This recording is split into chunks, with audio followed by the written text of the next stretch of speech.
El potenciómetro, un componente tan simple y a la vez tan mal comprendido. El potenciómetro no es nada más que una resistencia cuyo valor se puede variar girando la perilla.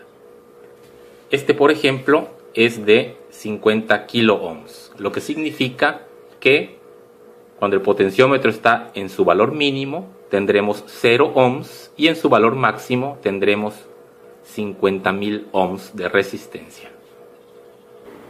La construcción del potenciómetro es simple.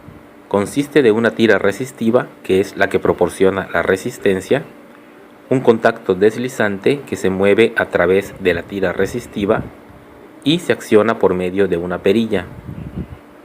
El símbolo del potenciómetro es este y las tres terminales del mismo se identifican como ABC. Vamos a ver el interior del potenciómetro. Aquí podemos ver esta parte oscura alrededor, es la tira que conforma la resistencia, que está conectada en un extremo a esta terminal y en el otro extremo a esta. Es decir, entre estas dos terminales tendremos la resistencia total del potenciómetro, que es de 50.000 ohms en este caso particular. Y aquí podemos ver el contacto deslizante, que es el que se mueve cuando giramos la perilla. Entonces, este contacto, el que se desliza, está conectado a la terminal de en medio del potenciómetro. Si nosotros lo ponemos exactamente a la mitad, entonces la mitad de la resistencia está hasta aquí y la otra mitad hasta acá. Y entre cada par de contactos tendremos 25 kiloohms.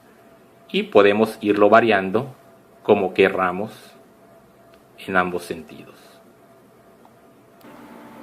Hay dos formas básicas de conectar un potenciómetro. La primera es como divisor de voltaje. Si colocamos una batería o fuente de alimentación, por ejemplo de 8 volts, y el potenciómetro está exactamente en su punto medio, entonces obtendremos 4 volts entre cada pareja de terminales del potenciómetro. Y si movemos la perilla hacia 3/4 de su posición, entonces obtendremos 2 y 6 volts respectivamente. Y podremos mover la perilla en todo su recorrido y estos valores irán cambiando, pero siempre sumando 8 volts. Es decir, estamos dividiendo el voltaje de 8 volts en dos partes complementarias. La otra forma de conectarlo es como resistencia variable, para lo cual debemos unir dos de las terminales del potenciómetro. Si nuestro potenciómetro es por ejemplo de 10K y movemos la perilla hasta un extremo, entonces tendremos una resistencia de 0. Pero si giramos la perilla hacia el otro extremo, entonces la resistencia será de 10K, es decir, el valor total del potenciómetro. Y obviamente moviendo la perilla podremos variar la resistencia entre 0 y 10K. Existe la creencia de que si tenemos una fuente de alimentación fija, como un cargador de laptop o una batería, entonces solo es cuestión de conectarle un potenciómetro y automáticamente tendremos voltaje variable. Ojalá fuera tan simple.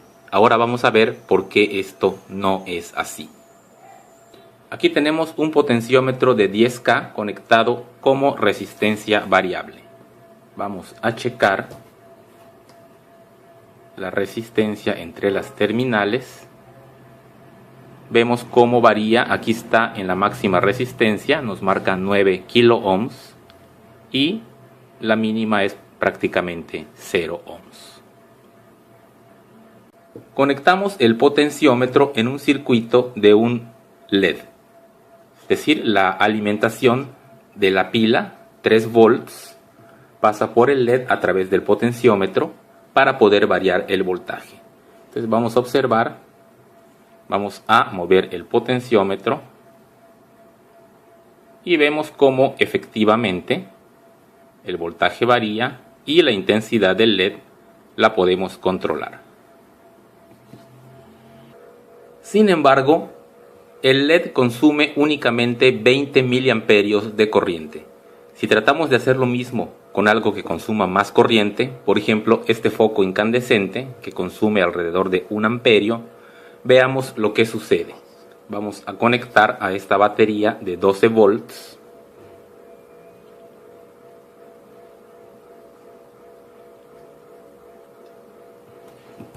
y se quemó el potenciómetro.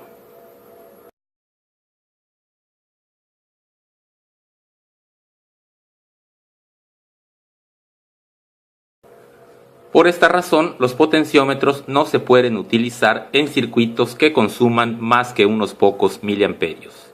La potencia máxima que manejan estos potenciómetros es típicamente de medio watt, es decir, casi nada, y por ello se utilizan para regular el voltaje dentro de circuitos que tienen una forma de aumentar la corriente utilizando transistores u otros dispositivos. Es decir, el circuito necesario es más complicado y lleva más piezas que un simple potenciómetro.